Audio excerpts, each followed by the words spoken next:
حمید حسن تر اوسه پورې کوم منډه اندام کړی، دوه وکټې ترلاسه کړي، ځل بیا د سپرغۍ پر اور باندې روان دی د بیټسمین پر باندې یارکلت او دا ګول اوټ.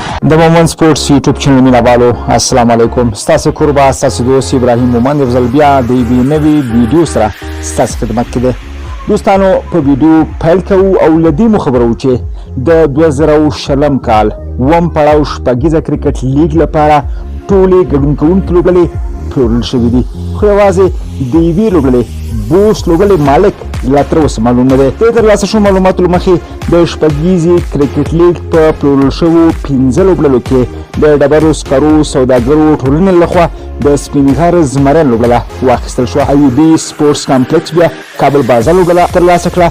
نوید احمدزي اثارو تبادله شرکت د امو نهنګا لوبډلې ملکیت ترلاسه کړ.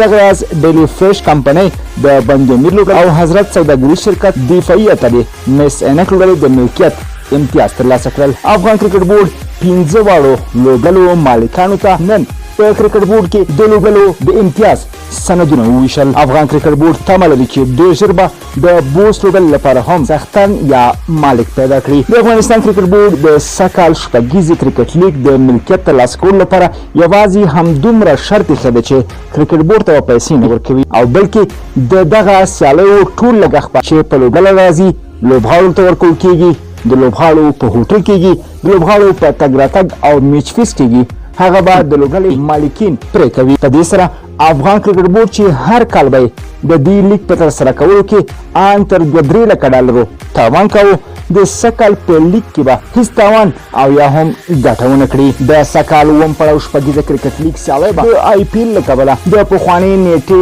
وړاندې د سپتمبر له 8 تر 18 نیټې په کابل کرکټ نړیوال لوبغالي کې ترسره شي چې پکې به مس عینک لوبډله له خپلې تیره اتلولۍ څخه دفاع کوي.